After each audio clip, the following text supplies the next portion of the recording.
पुण्यतिथि पर या अन्य अवसरों पर लगातार कोई कार्यक्रम लखनऊ में हो रहा है, राजधानी में हो रहा है, तो उस कार्यक्रम के प्रेरक, उसके प्रणेता और सब कुछ कह सकते हैं वह माननीय डॉक्टर अजय दत्त शर्मा जी हैं। मैं चाहता हूँ हम लोग दूसरी बात पर मैं आता हूँ। मैंने प्रारंभ में भी कहा वीर विनायक सावरकर एक विचार का नाम, और ये विचार उन्होंने बहुत बचपन से, बाल्यकाल से ही इस विचार को सामने रखा था। उनके जीवन पर सबसे पहला और सबसे बड़ा प्रभाव चाफिकर बंधुओं, जब चाफिकर बंधुओं को फांसी दी गई तो वीर सावरकर ने, उस वक्त उनकी बहुत कम आयु थी, लेकिन उस आयु में ही उन्होंने लिखा कि जो राष्ट्र का महायज्ञ चल रहा है, उस राष्ट्र के महायज्ञ में सावरकर बंधुओं ने एक आहुति दी है, और सावरकर बंधुओं की इस, चाफिकर बंधुओं की इस आहुति से राष्ट्र महायज्ञ की संविधा जो दिया है उन्होंने, उसकी अपनी और प्रज्वलित की। अगर हम लोग आज कुछ कर सकते हैं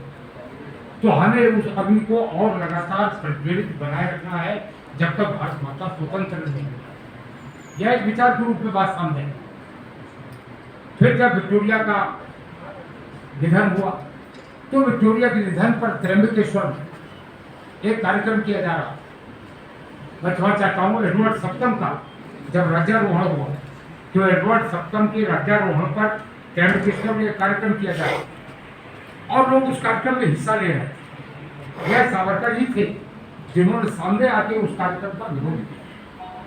और उस कार्यक्रम के करने वालों ने कहा, बड़ी लज्जाजनक बात कहा, उन्होंने कहा कि एडवर्ड सप्तम हमारे लिए पिता के समान है। तो सावरकर ने उनको कठोर शब्द में उत्तर दिया। उन्होंने कहा कि अगर एडवर्ड सप्तम तुम्हारे पिता के समान है तो क्षमा करना चाहता हूं मैं माँ बहनों से, वीर सावरकर ने कहा कि अगर एडवर्ड सप्तम तुम्हारे पिता के समान है तो तुम्हारी माँ के साथ जो रात में घर पर सोता है वो इतने कठोर विचारों को लेकर वीर सावरकर सामने आए और उन्होंने उनका विरोध किया। जब विक्टोरिया का निधन हुआ और सबसे पहले फर्ग्यूसन कॉलेज में अगर विदेशी वस्त्रों को होली जलाई, ये सब विचार है, आप एक बुक देखते रहे, इनसे स्वदेशी का विचार निकलता है, इससे देश की स्वतंत्रता का, राष्ट्रभक्ति का एक विचार